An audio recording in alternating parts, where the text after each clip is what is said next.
We've got some flour that we bought in Morocco that has got to go, and all this area here has been cleaned up, ready to be painted.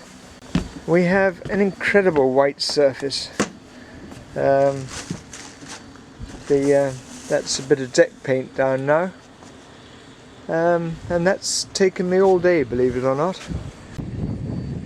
That motorboat has just turned itself around. We had a very wild night last night, very wild. I had to put a line on it, and if you can see the line attached to the side of that motor catamaran there, but we were hard up against this one here and rubbing on the fenders, and it was making a tremendous noise and keeping us awake. So in my pyjamas and my gumboots I got out and changed that. All this stuff up here is because I'm going to paint and tidy up this area tomorrow. So with the next diary, hopefully that'll all be gleaming white again. What else to report, Trish? Very little. The wind's died down again, thank goodness. People are starting to go out in their boats. Lovely and clear, still see the snow on the mountains. Actually, can we see the mountains at the moment? Well, over there. One's behind, you can just see.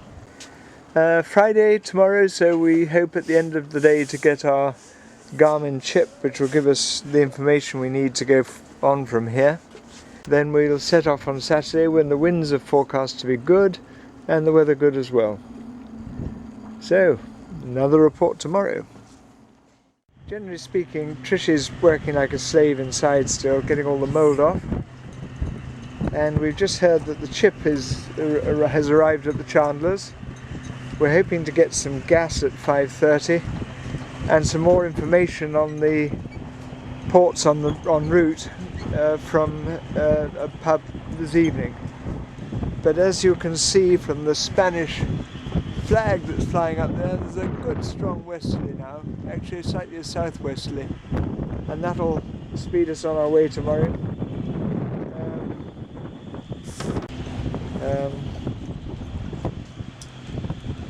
If I held it still it would help. There you are, the Sierra Nevada mountains with snow on them.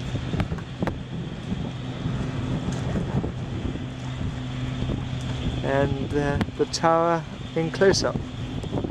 Pull it back to wide angle. So much easier to use this camera on wide angle. Tomorrow we'll be on our way and give you an en route report. Well, it's Saturday now, and as you can probably see, we're on our way. Once again, the wind is absolutely dead on the nose, so we're under engines, although we have had a sail up, only the Genoa, but we've had something up, and it gave us about a knot for about half an hour. But at the moment we're going quite slowly, and that's the story so far. We're not sure where we're going to be tonight, depends on our speed. Well, here's an exciting sight. Sails! Look at that! Actually got sailing. You can tell from the Spanish pennant that it's a bit on the quarter, so I've had to pull the main sheet traveller right over to get any angle, but at least we're sailing. Oh, I do love watching her slice through the water like this. Isn't that a beautiful sight? By slicing through the ocean. And that's where we're making for. I don't know if you can see it. Cabo de Gata. We're going, this bay, we just had I think you might just be able to see its wake, a Coast Guard cutter go past us. And this is all the Gulf of Ameria. And we've gone right across the arc a bit. So signing out for a little while, we should be getting some lunch. This is the Cabo de Gata. The lighthouse is actually on the lower side there. Then there's a huge nose of rock. We're now going to be turning northeasterly, or even north, going up towards France. Really quite an inspiring sight, similar to Cape Finisterre, the end of the earth. Passing the Cape a great deal closer now. flying the red ensign. We're entitled to fly the blue ensign, defaced with the Army Sailing Association crest, but we fly the red ensign so as not to wear it out when we're just doing this little trip. There's the lighthouse, and there's the big bluff nose of the cape, and the first of the white rock that gives the Costa Blanca its name. Well, here's a part of Spain you won't see very often. We're on the Costa Blanca, and yet it's really almost completely undeveloped. The sun is going down, it's 6:15, and we're heading for the anchorage of Agua Arda, which is the village over there, and it's right by a wonderful point with the name Media Naranja, which means half an orange.